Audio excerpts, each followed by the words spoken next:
नमस्ते दोस्तों, आप सभी का हमारे यूट्यूब चैनल पर स्वागत है। आइए आज हम कार्तिक मास के आपको 11वें अध्याय का अध्ययन करके सुनाते हैं। जय श्री कृष्णा। एक समय नारद जी व्यास जी से पूछने लगे कि हे व्यास जी, गृहस्थ आश्रम सब आश्रमों में से उत्तम क्यों माना गया है। तब व्यास जी ने कहा, जैसे सब नदियाँ समुद्र में पाती हैं, सब जीव माता का आश्रय पाकर ही जीवित रहते हैं। 6 प्रकार के भिक्षुक, ब्रह्मचारी, सन्यासी, विद्यार्थी, गुरु पूजक, यात्री तथा जीविका रहित, ये सब गृहस्थों का ही आश्रय पाते हैं। फिर व्यास जी बोले, हे नारद, अब तुम अति पुण्य देने वाला एक पुरातन इतिहास सुनो। उत्तानपाद राजा का पुत्र उत्तम था, जो बड़ा ही बलवान और मदिरा पीने वाला था। उसने बहुला नाम वाली स्त्री के साथ विवाह किया और राजा रानी दोनों ही अति प्रेम के साथ रहने लगे। एक समय राजा ने वैश्य का नृत्य देखते हुए मदिरा पान किया और रानी को भी मदिरा पान के लिए कहा, परंतु रानी ने उसका कहना नहीं माना। इस पर राजा ने क्रोधित होकर अपने अनुचरों को आज्ञा दी कि वह रानी को किसी निर्जन वन में छोड़ आए।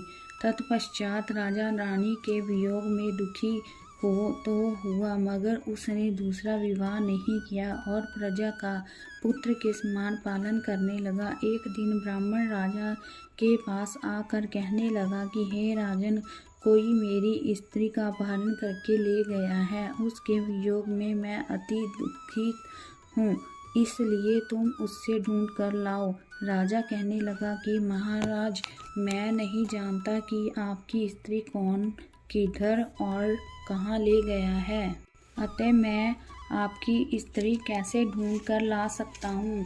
ब्राह्मण कहने लगा, राजन, छठा भोग लेकर आप प्रजा के रक्षक हैं। मेरी स्त्री में घर में सो रही थी, वहाँ से उसे कोई हर कर ले गया है। अब आपका कर्तव्य है कि आप उसे कहीं से भी ढूंढ कर लाएं। तब राजा ने कहा, हे विप्र, मैंने तुम्हारी स्त्री को कभी देखा तक नहीं कि वे कैसे स्वभाव और रूप वाली है। तब ब्राह्मण बोला कि वह यद्यपि कठोर वचन बोलने वाली, कुरूपा, काले रंग की तथा कुकर्ष स्वभाव वाली है, परंतु मैं उसकी कोई निंदा नहीं करता, क्योंकि वे मेरी पत्नी अर्थात अर्धांगिनी है। तब राजा कहने लगा कि जब तुम्हारी स्त्री ऐसी कुरूपा और क्रूर स्वभाव वाली है तो तुम उसे लेकर क्या करोगे। मैं अति सुंदर और कल्याणकारी दूसरी स्त्री ला कर दे सकता हूँ। ब्राह्मण कहने लगा कि राजन, मेरी स्त्री मेरे धर्म और कर्म की अर्धांगिनी है, उसकी रक्षा करना मेरा परम धर्म है। जो अपनी स्त्री की रक्षा नहीं करता, उसके वंश वर्ण शंकर संतान उत्पन्न होती है, उसके पितृ नरकवासी होते हैं। जो मनुष्य वैश्यगामी होता है, उसका कल्याण नहीं होता। जो मनुष्य ऋतुकाल के पश्चात अपनी स्त्री से भोग नहीं करता, उसके पितृ 1 मास तक उसके रुधिर में तैरते हैं। ब्राह्मण के ऐसा वचन सुनकर राजा अपने शस्त्र लेकर रथ पर सवार हुआ और चारों ओर घूम फिर कर उस स्त्री को खोजने लगा। कुछ दूर जाकर उसने एक आश्रम देखा, जहाँ पर एक महान तेजस्वी ऋषि कुशा के आसन पर विराजमान थे। राजा को देखकर भी उस ऋषि ने राजा का कोई आदर सत्कार नहीं किया और बोला, मैं जानता हूँ तुम राजा उत्तानपाद के पुत्र हो, मगर तुम यहाँ किस कारण आए हो। राजा कहने लगा, हे मुने, ब्राह्मण के घर से कोई उसकी स्त्री को हर कर ले गया है और मैं उसी की खोज में इधर आया हूँ, परंतु आपने अर्ध आदि कुछ भी नहीं दिया और ना ही किसी प्रकार का सत्कार किया।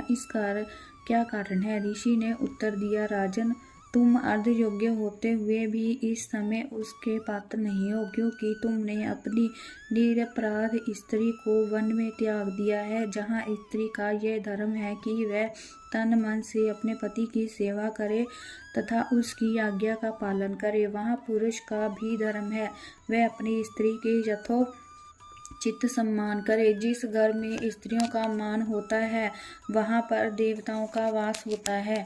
जहाँ स्त्रियों का अनादर होता है वहाँ कभी सुख शांति नहीं रह सकती। इतना सुनकर राजा लज्जा युक्त हो पूछने लगा कि भगवान, आप भूत, भविष्य और वर्तमान तीनों काल के जानने वाले हैं, इसलिए कृपा करके बताइए कि ब्राह्मण की स्त्री को कौन और कहाँ हरकर ले गया है।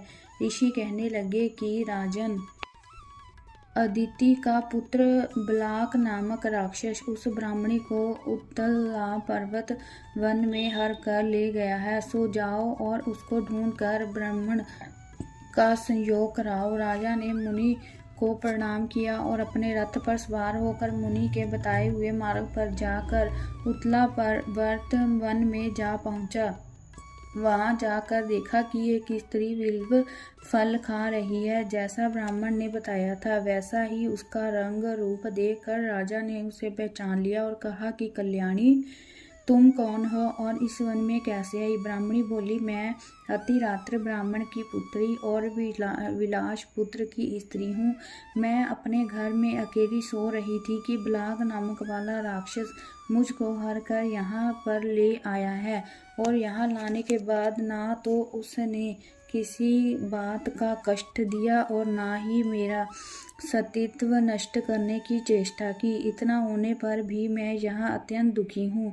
राजा ने कहा कि हे ब्राह्मणी, वह राक्षस कहाँ गया है? मुझको तुम्हारे पति ने ढूंढने के लिए भेजा है। ब्राह्मणी ने कहा, वह इस वन में अमुक स्थान पर गया है। तब राजा ने ब्राह्मणी के बताए हुए स्थान पर जाकर राक्षस को देखा। राजा को देखकर ये राक्षस उसके पैरों पर गिर पड़ा और कहने लगा कि राजन, मुझे क्या आज्ञा है? राजा ने कहा कि हे निशाचर, तू इस ब्राह्मणी को क्यों लाया है? राक्षस कहने लगा कि राजन, जो हुआ सो हुआ। अब आप मुझे जो भी आज्ञा देंगे मैं प्रसन्नता पूर्वक उसका पालन करूंगा। तब राजा ने कहा कि हे निशाचर, यदि तू इस स्त्री के साथ विवाह करना चाहता है तो देख, यह अत्यंत कुरूपा है। यदि खाने का इरादा है तो वैसा कहा। राक्षस कहने लगा कि राजन, मेरे घर में अनेक अप्सराएं हैं, उनको छोड़ मैंने कभी किसी के साथ भोग की इच्छा नहीं की। मैं मांस भी नहीं खाता हूँ। मैं तो केवल पूर्ण जन्म के पापों का प्रायश्चित कर रहा हूँ। इस ब्राह्मणी का पति राक्षसों को मारने का मंत्र जानता है।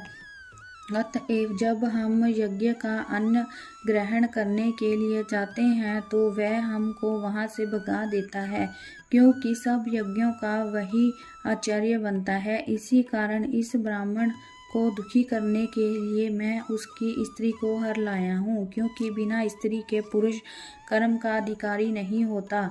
यह सुनकर राजा ने विचार किया कि यह राक्षस भी हमारी ही निंदा करता है। मुनि ने भी हमको अर्ध योग्य नहीं समझा। राजा अपने मन में ऐसा विचार ही कर रहा था कि राक्षस कहने लगा कि राजन, मैं आपकी प्रत्येक आज्ञा का पालन करूंगा। इतना कह हाथ जोड़कर खड़ा हो गया। राजा ने कहा कि हे निशाचर, तुम इस ब्राह्मणी को इसके घर छोड़ आओ और जब हम याद करें तब हमारे पास आ जाना। राजा की आज्ञा पाते ही वह राक्षस उस ब्राह्मणी को उसके घर छोड़ने चला गया। तब राजा सोचने लगा कि मैंने अपनी निर्दोष स्त्री को घर से निकाल दिया, अब ऐसा कौन सा पुण्य कर्म करूं जिससे ये पाप दूर हो। तब राजा उन्हीं मुनि के पास गया और उनसे अपना कर्तव्य पूछा। मुनि ने कहा, हे राजन, पुरुष के लिए स्त्री धर्म, अर्थ, काम और मोक्ष सभी कुछ देने वाली है। स्त्री के बिना पुरुष को इस लोक तथा परलोक कहीं पर भी सुख नहीं मिल सकता। स्त्री चाहे कैसे खोटे स्वभाव वाली, मूर्ख, कुरूपा, रोगी, दरिद्री क्यों ना हो, पुरुष को उसका सम्मान करना ही चाहिए। राजा कहने लगा कि हे मुने, मैंने अपनी निर्दोष एवं पतिव्रता स्त्री को बिना अपराध त्याग दिया, अब मैं क्या करूं? तब मुनि ने कहा, हे राजन, तुम्हारी स्त्री को शतापात नाम के नाग के वन में घूमते हुए देखा तो वह उसको पाताल लोक में ले गया है। उस नाग की नंदा नाम वाली एक कन्या है, उसने अपने घर में उसको छुपा कर रखा है। यह सुनकर राजा वहां से अपने घर आया और ब्राह्मण को स्त्री सहित अपने घर में देखकर बहुत प्रसन्न हुआ। तत्पश्चात राजा ने बलाक नामक राक्षस को याद किया तो वह तुरंत ही राजा के पास आकर उपस्थित हो गया। बालक को देखकर राजा ने उसे पाताल लोक से अपनी स्त्री को लाने का आदेश दिया। उसके बाद वह राक्षस पाताल लोक गया और वहां से राजा की स्त्री लाकर उसको सौंप दी। तत्पश्चात राजा रानी बड़े प्रेम से रहने लगे। नारद जी कहते हैं कि हे राजा पृथु, हमने तुमको गृहस्थ आश्रम में अति विस्तार सहित सुनाया। अब और क्या सुनने की इच्छा है सो कहो। जय श्री कृष्ण। अगर आपको हमारा ये वीडियो पसंद आया हो तो प्लीज़ लाइक शेयर ज़रूर करें, और अगर आपने हमारे चैनल को सब्सक्राइब नहीं किया है तो please subscribe my channel. Thank you.